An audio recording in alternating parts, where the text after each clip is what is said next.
Praise the Lord. தேவனுக்கு மகிமை உண்டாவதாக. ஆண்டவர் இரட்சகருமாய் இருக்கிற இயேசு கிறிஸ்துவின் நாமத்தினாலே இந்த காலை வேளையில் உங்கள் யாவரையும் நான் வாழ்த்துகிறேன். இந்த நாளுக்கான தேவனுடைய வார்த்தை யோபுவின் புஸ்தகம் 15வது அதிகாரம் 4வது வசனம். நீர் பயபக்தியை வீணென்று சொல்லி தேவனுக்கு முன்பாக ஜெப தியானத்தை குறைய பண்ணுகிறீர். என அன்பானவர்களே, இன்றைக்கு அநேகருடைய வாழ்க்கையை நாம் பார்ப்போமே, ஆனால் சில துன்பங்கள் கடந்து வரும்போது, சில பிரச்சனைகள் கடந்து வரும்போது நாம் என்ன சொல்கிறோம்? ஜெபத்தை குறைத்து விடுகிறோம். அநேகருடைய வாழ்க்கையில் ஜெபமே இல்லைங்க. காரணம், அவர்களுடைய ஜெபத்தில் அவர்கள் தோல்வி அடைந்ததுனால அவர்கள் என்ன செய்கிறார்கள்? ஜெபித்து என்ன பிரயோஜனம் என்று நினைக்கிறார்கள்.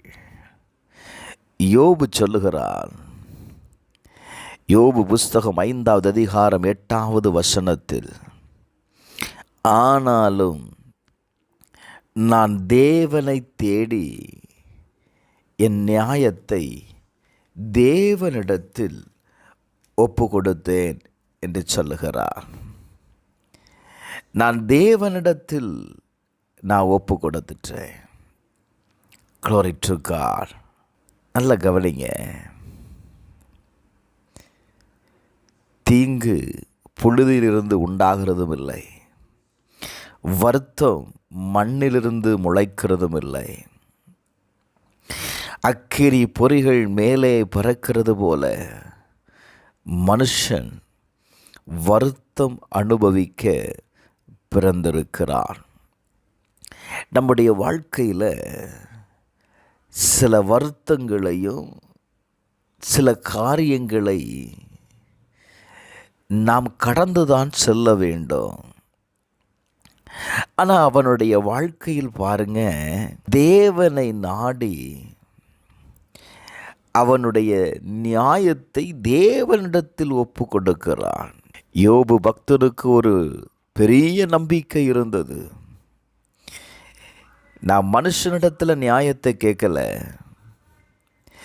நான் தேவனிடத்தில் நான் என்ன செய்கிறேன்? என்னுடைய நியாயத்தை நான் கேட்கிறேன். உங்களுடைய நெருக்கப்படுகிற வேளையில் நீங்கள் மகிழ்ச்சியாக இருக்கிறீங்களா? யோபு பக்தன் சொல்லுகிறான், யோபு 27:10, சர்வ வல்லவர் மேல் மனமகிழ்ச்சியாக இருப்பானோ, அவன் எப்பொழுதும் தேவனை துதித்து கொண்டிருப்பானோ.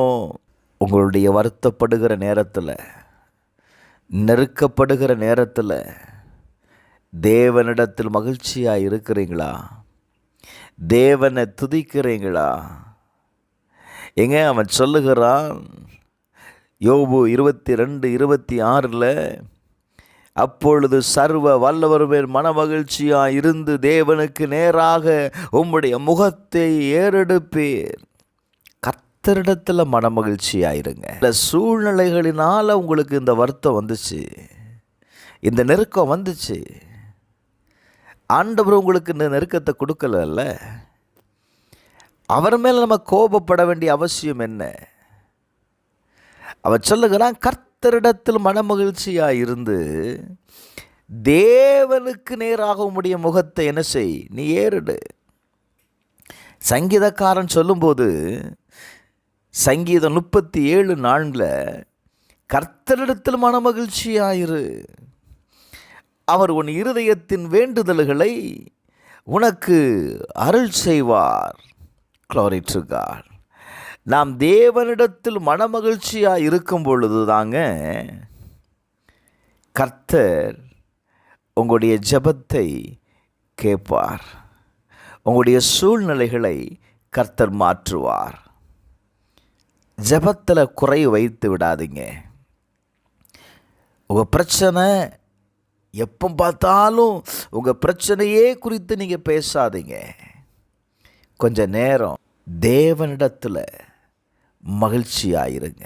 ஓசியா எழுதின தீர்க்கதரிசன புஸ்தகம் 7வது அதிகாரம் 14வது வசனம் சொல்லுகிறது, அவர்கள் தங்கள் படுக்கைகளில் அலறுகிறது போல தங்கள் இருதயத்தில் என்னை நோக்கி கூப்பிடுகிறதில்லை.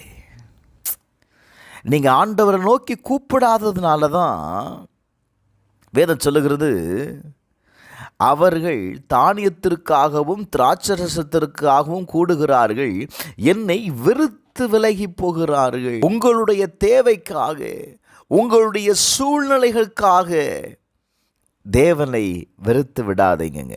சில நேரத்தில் நம்முடைய சூழ்நிலைகள் எதிர்மறையாக ஏன் மாறிவிடுகிறது தெரியுமா?